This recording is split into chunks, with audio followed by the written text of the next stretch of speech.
Details on how South Africa will be spending the extension of the Social Relief of Distress grant are keenly expected in this year's budget.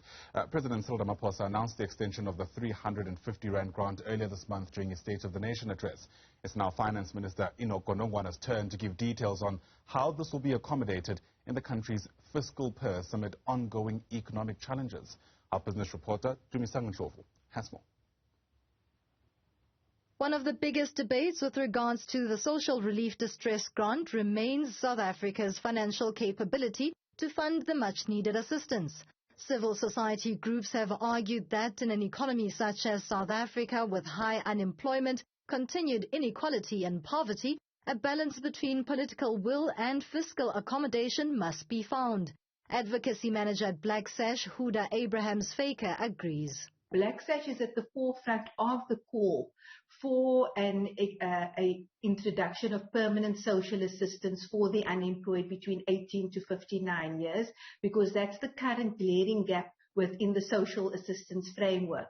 The unemployed is a vulnerable group but hasn't been acknowledged as such by the government, because except until now, where the COVID provided a catalyst to introduce the SRD grant. And so our call is for an extension of that for basic income support for 18 to 59 years, but then that will be working towards a basic income grant for all. Estimates by some economists are that the one-year extension of the Social Relief Distress Grant could cost around 35 billion rand. Economic Justice Manager at the Alternative Information Development Center, Dominic Brown, says this is possible through innovative measures. If you invest in spending money by directing it to the poor, it could create increased buying power, which could have medium-term beneficial effects, positive multiplier impacts, okay? So that's the first thing I would say. The second thing is that what I think we're having now is that it's an either-or scenario. A basic income grant is being pushed through at the expense of a reindustrialization strategy.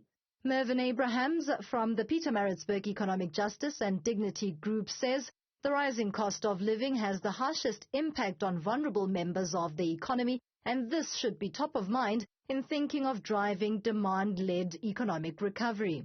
For the consumer to drive a demand-led recovery post-COVID in South Africa. But that requires that consumers have money in their pockets. Analysts say the devil will be in the detail on how South Africa funds the extension of the R350 Social Relief Distress Grant and whether this will include any possible tax amendments to fund it. For Newzroom Afrika on Channel 405, I'm Tumisang Ndlovu in Johannesburg.